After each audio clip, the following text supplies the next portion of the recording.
Hi, everyone. It's Mimi. Be heard, empower yourself. And that's what I try to do every day. In fact, it seems like I'm losing my voice. I must have been empowering myself a lot lately.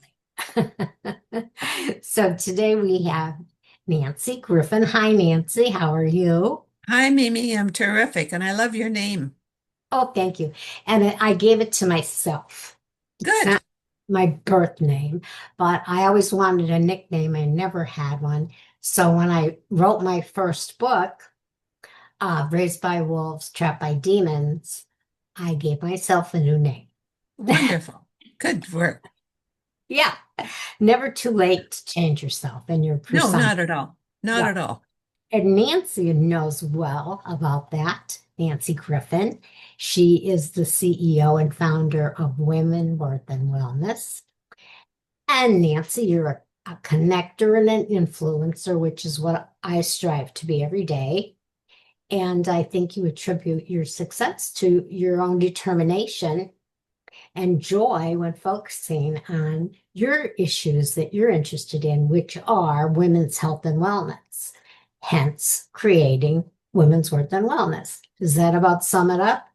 Yes, it does. It definitely does. Okay, so we're going to talk a little bit about that, about your personal journey and your mission.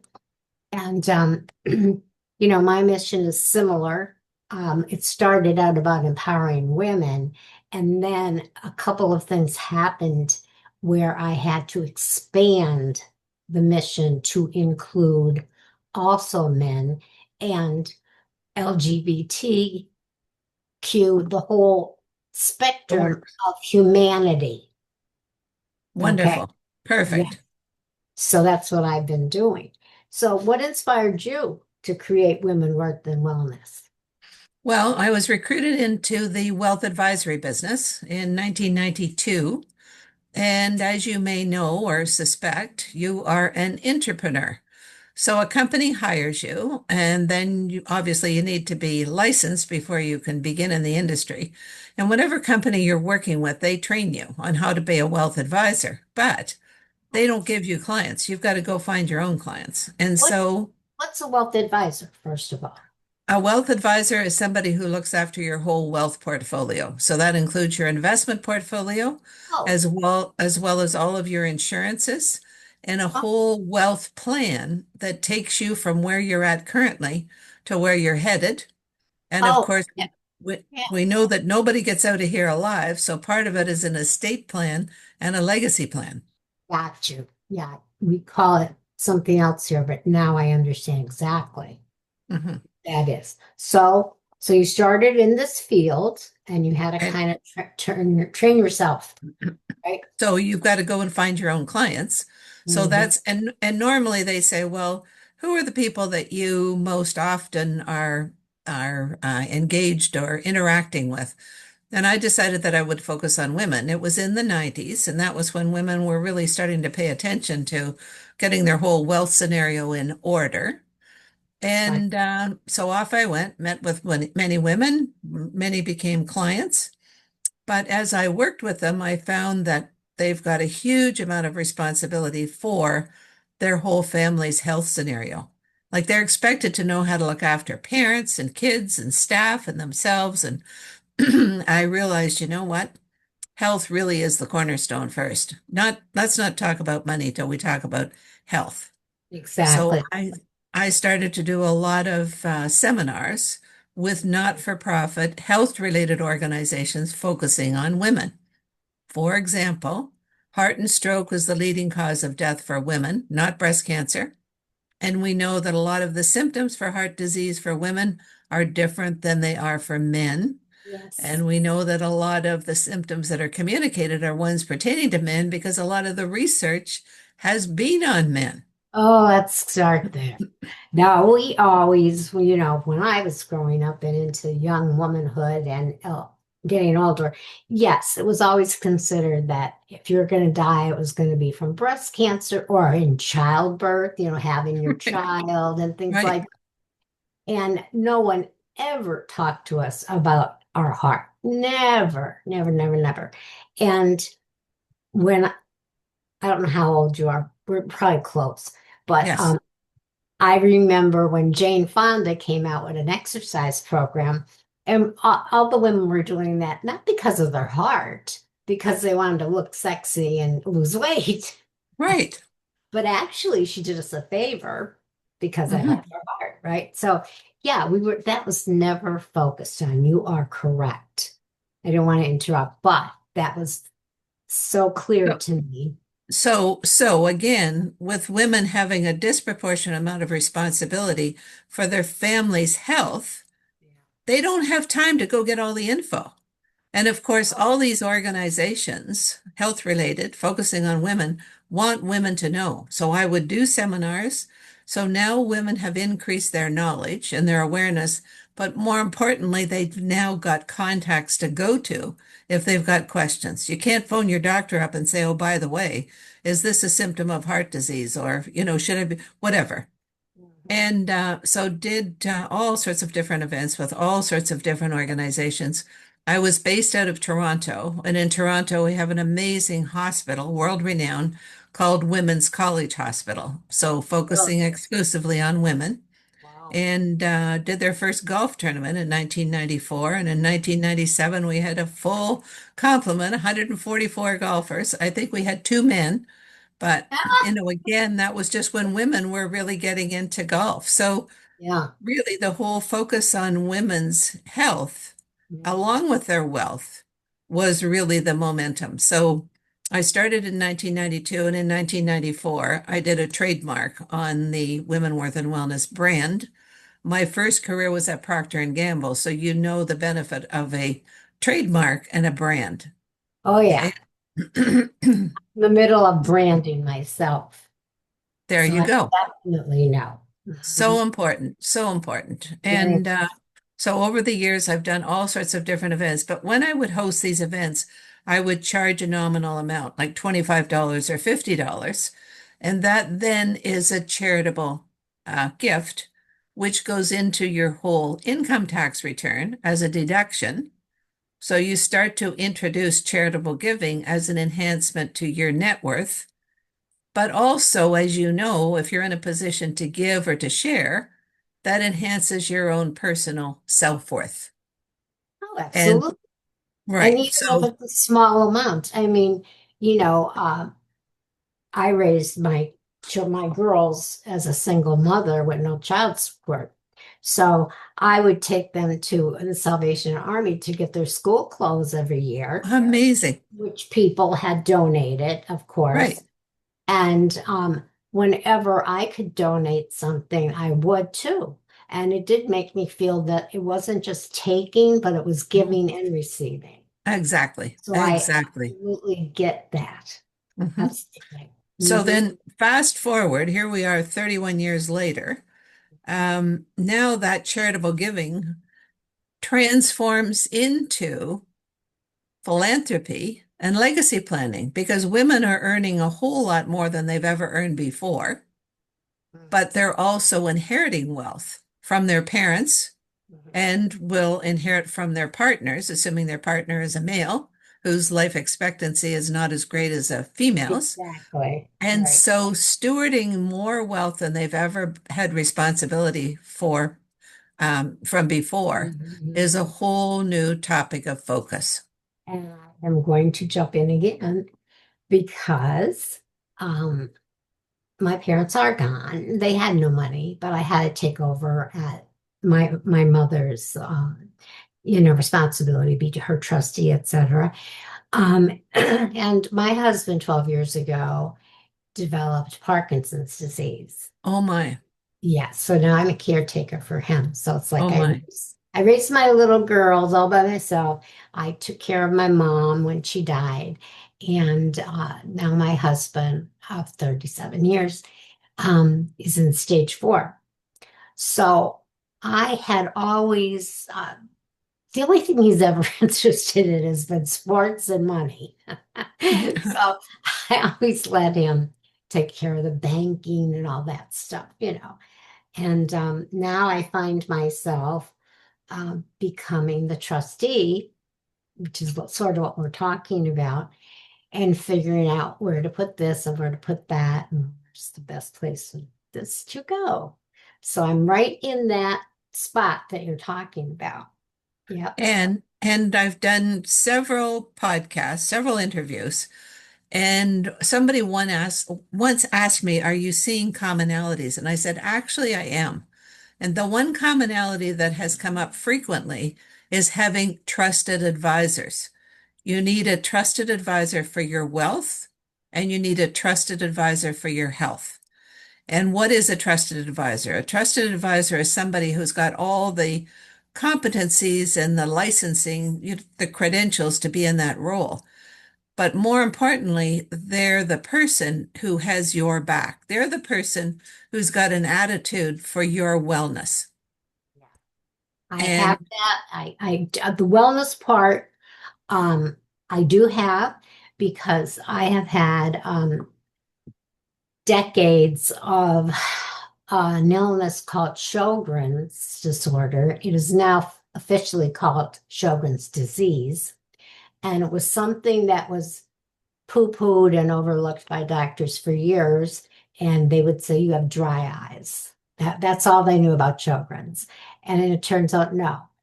You can have progressive Sjogren's, which I have, which started in my eyes and then caused problems in the nasal area, then the throat.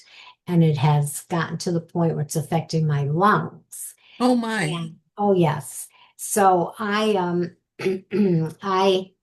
had the same doctor since I moved to Florida, and that's 21 years. And how I found him was I asked every single woman that good for lived you. who their doctor was. Good for you. And when I got the most answers for this doctor, this is who I went to because, Perfect. and he specializes in aging and geriatric medicine. Okay. And he has seen me through in the last 20 years breast cancer, a stomach infection that resolved in 85% of my stomach being removed. Just a million things. And there's been several times where he disagreed with the specialist, Wonderful. or he said to me, did he do test XYZ? Mhm. And I credit him for saving my life and more than Isn't there you go. That's what a trusted advisor is. and unfortunately, in Florida, our population is growing. You probably know Booming. immensely. And the doctors just can't handle the amount of patients they're getting. No, So many of them have decided to go concierge, right. which you know what that means. And he, said to me, unfortunately, I am overwhelmed. I have to go concierge. And I sat my husband down and this sounds so cold, but it's true. I said, honey, the only thing wrong with you is Parkinson's. It was the truth. He's healthy as a horse. Blood work, his labs, there is no problems. I said, you do not need a concierge doctor, but I do. So I'm going to pay the $2,000 a year. Best decision I ever made. So that's where I want you to know I'm covered.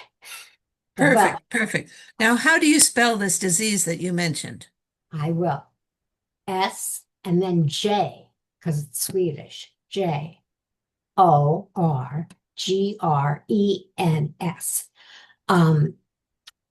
It goes Interesting. back Sjogren's. And yes, and the only doctors would actually know about it would be the eye doctors and possibly an ENT doctor Right. because they always wrote it off.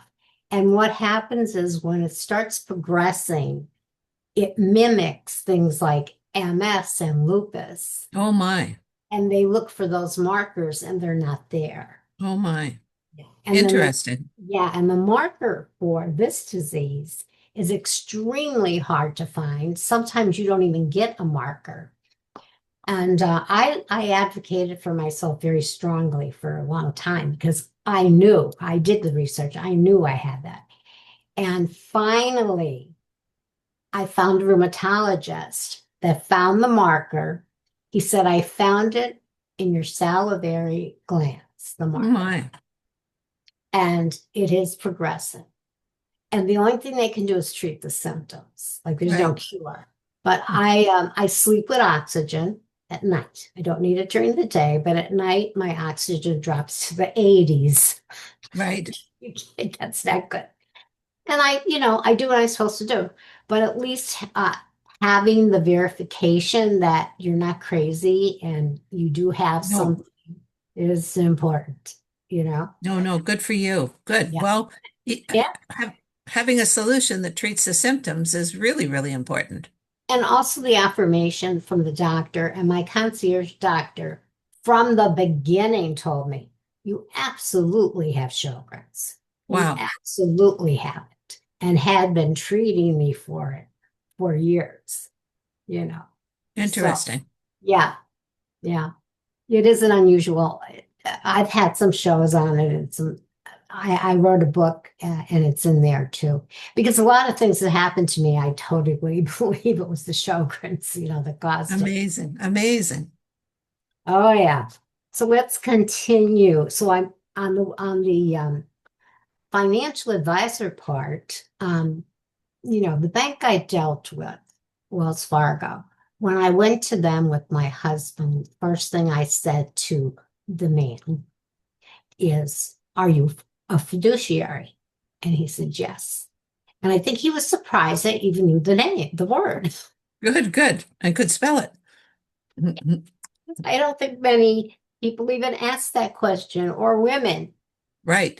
So they have been very good. And we just got done setting up a trust because of my husband's Wonderful. illness. So, Wonderful. so I'm already trustee. And we, got a lawyer and we've taken care of all that. But you know what? It's like I'm in a position that some women are not in. So let me ask you this. How does a woman that's struggling just to get by and maybe she has a tiny little savings account, is that a good place to start? Definitely. Definitely. She's probably younger, Yeah, unless she's older and life has gone awry. right. But the thing is, you can't disappear. Like really, it's your life, it's your future, Yeah, and you really want to make the most of it. And the yeah, best thing you can do is work with somebody who will help you. And if you exactly. have very little, you're still at the bank, and banks have special people who will help you. Yeah, And of course, if you don't like that person, then see if there's another person, or yeah, again, like you did in finding mm, the doctor, ask right. your friends, what bank are you with and who do Oh, you yeah. like? I have But a 16-year-old grandson who is extremely smart, honor society, the whole thing. Plus, he's good in sports. And, the colleges are coming to him, so that's good. But he yes, he also is looking at, plan Bs. What do I want to be besides a baseball right, player, right. And he works as much as he can because with studying and the sports and everything, of course. But he gets little jobs and he puts money in the bank. He has a Wonderful. savings account and he actually is dabbling in the stock market, Perfect. Perfect. which, see, that's amazing. I mean, 16 years old, He's but off to a good start. he is off to a good start. So, anybody, no matter what your circumstances, and that's what we're talking about, you have to have something, some kind of plan. I don't care if it's a couple dollars in a savings account. You got to do Right, something, right. and that adds up. And you have to look out for, when I gotta say this, and I think I'm right about this. When I was poor, when I was raising my girls, I always believed that property was the best investment you could have, Yes, right. owning your own home. Yes. That was something that was attainable for me. And my first home was a trailer, a mobile home. But Oh, I owned it. right. I put a down payment and I owned it. And then later on, I used that trailer as a down payment on a house. Perfect. See, this is what women need to know. You could Right. start out with nothing Hmm. and build, but you have I to have think the courage. You have to have courage. I was just going to say the first order of business is to make it a priority and to Yeah, pay attention. yeah, Some people just kind of wait for things to happen. Well, you know what? If you're not driving into your own future, then you're the person who is missing out on making the most of your life. exactly. Exactly. So, what key lessons have you learned from connecting and influencing women in this particular space? Well, again, just what we just said, really step into it. Pay attention to what's going on. Educate yourself, and there's so many different ways you can do that. Obviously, you can do it by reading, but again, women are very, very, very busy, and that's why the best way that I could help women understand and learn was to have events. And that's also part of being an influencer because you're bringing other people into the scenario. So you're not just introducing information, you're introducing context and context so that you have go-tos heading into the future. And women really like that because women are so busy going in several directions at the same time. They also like to travel in packs. And so when I would have an event, I would say, okay, bring your friends. And then the friends are now a reinforcement to what you're learning and who you're learning with. So it just is a huge ripple Yeah. So, effect that you just keep on going with. right. So now in your beginning in this career of yours and you're having your events, how would you like entice or uh get women to want to come to it? Like what would be, how would you present it? You Well, know? the topic has to be of interest and it has to be important. And you have to have some fun. Now, I'll tell you one event that I started doing during the COVID Okay. situation. We were online. And Uh-huh. so I started off, and my friend gave me this little, see, You only live once. Yes, YOLO. YOLO. So we did one event, and I had four women. And actually, this was the real key to success. I said, okay, you've got 10 minutes to tell us who you are. Tell us about your life. Tell us what YOLO means to you. And Oh, coming out of that, I had women who were participants who said, Nancy, if you're doing this again, I'd love to be one of the presenters. And the key to success was because often when a person is interviewing another, they're kind of directing the conversation. If you give a person 10 minutes, women love to have the opportunity to be listened to, and they tell their own story. And it was amazing the things that we found out about people, women who we had known for some time, and we had not known that part of their existence. oh, So we I, ended up doing oh. five different events, and I hosted them at different women's business establishments. So, What would you consider a women's business establishment? What do you mean by well, that? one was a big garden center. So, That was owned by a woman. right, Okay. exactly. So Okay. women always want to go where there are beautiful things, and especially flowers. And what did you call the event? It was still a YOLO. It was still a Women It Worth and was called Wellness YOLO. YOLO event. Oh, gotcha. Yeah, being hosted by so and so at Uh, their establishment, and then away we'd ah, go. huh. You froze. Okay, you're back. And But it was terrific, and we had a and lot of fun. so and out of that you would find clients. That's how you would get clients from those Exactly. events. Good. It Okay. it would it would be my clients who would come, and they would bring their friends, and Great. then they may or may not become a client. They were welcome whether they were going to become a client or not. Yeah. Whenever I had a sponsor, a wealth advisor sponsor, I would encourage my guests to get a second opinion. And I would only validate that approach if I would become a client of that person myself. So the last thing you're going to do is refer anybody to somebody whose services you're not sure of. Oh, But absolutely. if I was sure of who this person was and what they offered and what they did, I would say a smart woman always gets a second opinion. And I Well, can assure you yeah. that this Mhm. person has a lot to offer. Yep. Get a second opinion. He'll spend the time with you. You may or may not become a client, but I can assure you that you will probably learn something that you hadn't known before. So how did you begin to earn money doing this? Like Well, how do when I was a wealth advisor, I would get paid with their wealth portfolio. But yeah. when I sold my wealth advisory practice, then I Hmm. had this program as a standalone business. And Yeah. that's when I decided to do it as a standalone. So I would do different events and I would charge people to participate, or I would have enough sponsors to support the event that we would only charge a nominal amount. So Mhm. how I generated revenue was primarily through sponsorship. Okay. And then if someone wanted to be your client, then you would have a client that you would advise them from then I on. would, well, at that point, my clients, the ones that I'm prospecting for, are Mhm. more sponsors. Oh, okay, because you're just starting out. Yeah, Right. I want more sponsors because they're going to support my events.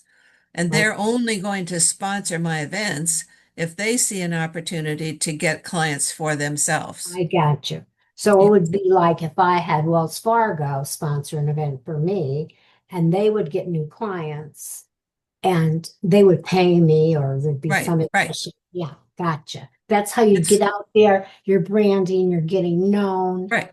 right? Exactly. Exactly. You're Yeah. putting your business front and center with Mhm. them as sponsors. So you've Yeah. already got an alignment. Yeah. And then it's up to you as the host, as the curator of the event Yeah. to promote those sponsors. Like, why do I like having this person as a sponsor? Obviously, they're supporting me financially, Yeah. but more importantly, this is their business. This is their value proposition, which Mhm. is in line with what my value proposition is. And so I'm happy to bring them front and center to you. Yeah. And you would have to contact that sponsor, just walk in and say, I'd like to talk to the manager or whoever. Yes, Yeah. definitely. I tell you Definitely. what, I did stuff like that even when I was poor with the two little children. I'd find ways to make money. And Right. I think that's how I ended up doing what I'm doing now. But what I want to also talk about, because we talked about um, balance and we kind of touched on mental health a little bit, but there's a correlation between mental health and balance. Am I Mhm. right? Let's talk about that. Well, I never focus on work-life balance because people always feel that something's amiss. Like Oh, I yeah. should have spent more time here. I just simply focus on priorities. What are your priorities today? What are your priorities this month?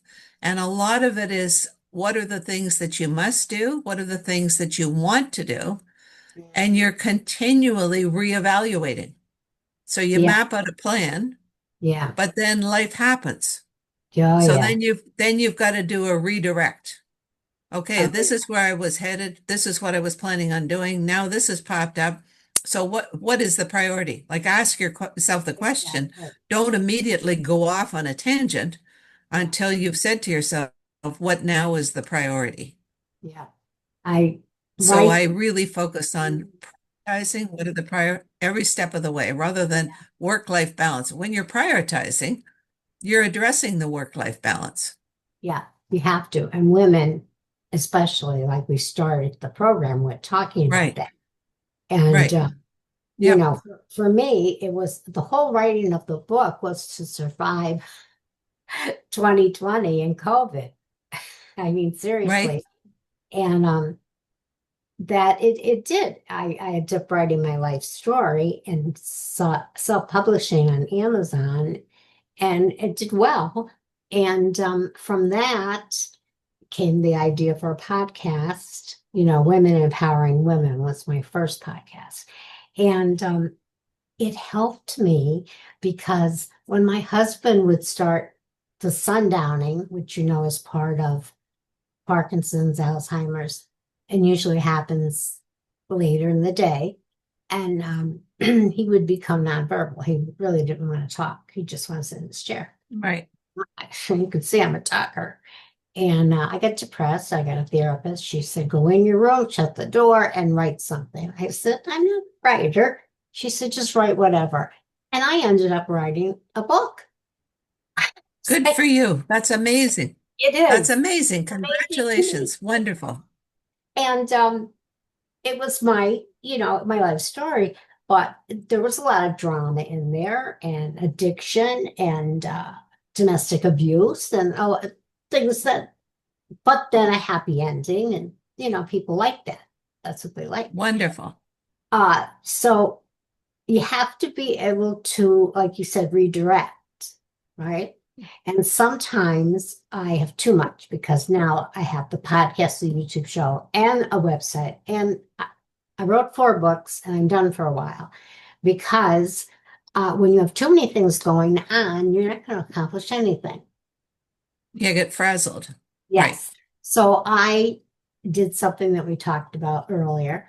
It's like, what am I working on today? Today I'm going to work on the website, nothing else. That's what I Right. have to do. Or else I get nothing done. Yes. Right. Yeah. Yeah. And hubby, we're working on getting some more help with him. So that's good. Perfect. Because the biggest mental health challenges that busy women face today is that it's the caretaking of parents, The children, works. The works. spouses that get an Right. illness, and yet wanting an identity of their own, a career, and it's Correct. extremely hard to do that. Hmm. Yeah. Yeah. Do you agree But that's that's why you have to focus on your health, yes, obviously your mental health, but your physical health as well, yes, to be yeah, able to keep up. I know. And that's hard too. It's like a catch 22 It because is. you're so damn tired from Right. taking care of people and housework and whatever. Who wants to go to the gym? Right. Forget that. So I think for me, what helps me is this smartwatch thing because it I set goals for myself and Perfect. it will tell me you made your stand goal, you made your step goal today, you did this much activity, which is because when I'm doing all these other things, that's exercise. Right. It is. So find a way to leverage it and combine a couple of things. I like that word. Find a way to leverage it. Exactly. So anyway, what advice would you give to women that they'd like to build both the financial and the emotional resilience? What kind of advice would you give them, Nancy? My advice is to own your life. Like as soon as you start thinking about owning your life as your number one asset, you need to have a lot of conversations with yourself because you can't expect other people to help you be happy or do things for you that you can do for yourself. And the more you do for yourself, the stronger and more able you become because And you're proud of yourself. You've got that level of confidence that you can deal with what in the world's going on. well, like I mentioned in my book, my parents, I was very smart and I wanted to be an English teacher, and they let me have that belief until I graduated from high school, and then informed me that I would not be going to college because women end up getting married, so it's a waste of money. Right. And no matter what kind of plan I tried to come up with to get around that, no. And the sad thing was, they really wanted their children to stay home for as long as they could keep them and make money for them. Yes. Yep. And that was their mentality because that was their parents' mentality. Right. And when I was 28 years old, with these 2 little kids that I was trying to bring up with no money, I went to college. Because Perfect. when you want something, Nancy, and you Good for know you. that, if you have resilience and you have determination, you can go to college and be dropping kids off at daycare and doing what you have to do. I had to go. I got on welfare. I got food stamps. I did not care what anybody thought. And the government paid for my schooling. Right. You figured it out and you said, I can do this. This is what I want. And you figured it out and you did it. Figured it out. And I had to be down and out for a few years. Okay, You well, know, you you made know, it through. but that's when you finally say, I'm sick of being down and out. Exactly. I, Exactly. we're on the same page. Well, good for you. Huge congrats.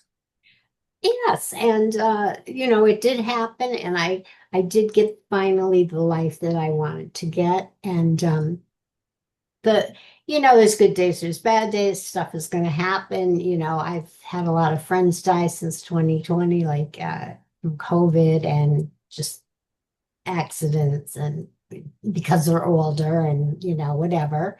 Right. And and my therapist said, well, you need to make new friends, and I went. I'm 75 years old. This is when she told me I'm going to be 77. I said, at this age to go out, but I did. I approached women that I thought would be a good match for me and said, would you Perfect. like to have coffee sometime? Wonderful. Wonderful. Wonderful. But that's my point. You're owning your life. You're owning your life. You're not YOLO. you're not sitting around waiting for people to come to you or phone you and invite you. You're stepping up and stepping in and making your life happen. Yes, I am. Yes, I Yep.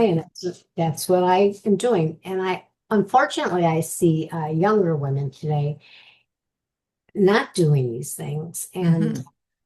I am worried for them, and I'm hoping they see the light. Some of them are, Yes. they're doing what they should do, but some of them are kind of stuck in Yeah, waffling.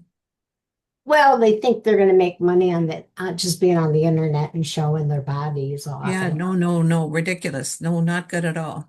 no, but that's what goes on. Yep. And so, what's your vision? What's on the horizon for the future of women, work, and wellness? What do you see? I'm probably well, I just finished a year as the president of our local Rotary Club, and that was terrific. That was really, really good. And I remember when I was a Rotarian first in Toronto, this one member said to me, because they were mostly older, established gentlemen, Of and he course. kind of took me aside as a young professional woman and said, Nancy, you've got to realize that a lot of these members are in their age of integrity. And I've always remembered that phrase. And I think that's really going to be my next. I'm going to focus on women's age of integrity, which doesn't mean you have to be old or accomplished. If you look up at the definition of integrity, you'll see that a 10-year-old can be in their Yeah, age of integrity. So I'm exactly. going to probably spend some time on all of that and, do some more events and have some more presentations and conversations. And Yeah. Did you ever think about writing a book? I did write, I was part of a book, but I think coming out of this is definitely an opportunity. Because I And see it. I can envision that just from talking to you. amazing. Well, I think your activity of every day, stepping aside and writing about whatever's going on at that moment in time is an excellent suggestion. Yeah. Yeah. Like just start writing. I love writing. I do love writing. I love putting my thoughts down on paper, Yeah. but And the thought of writing a especially, book is right. overwhelming.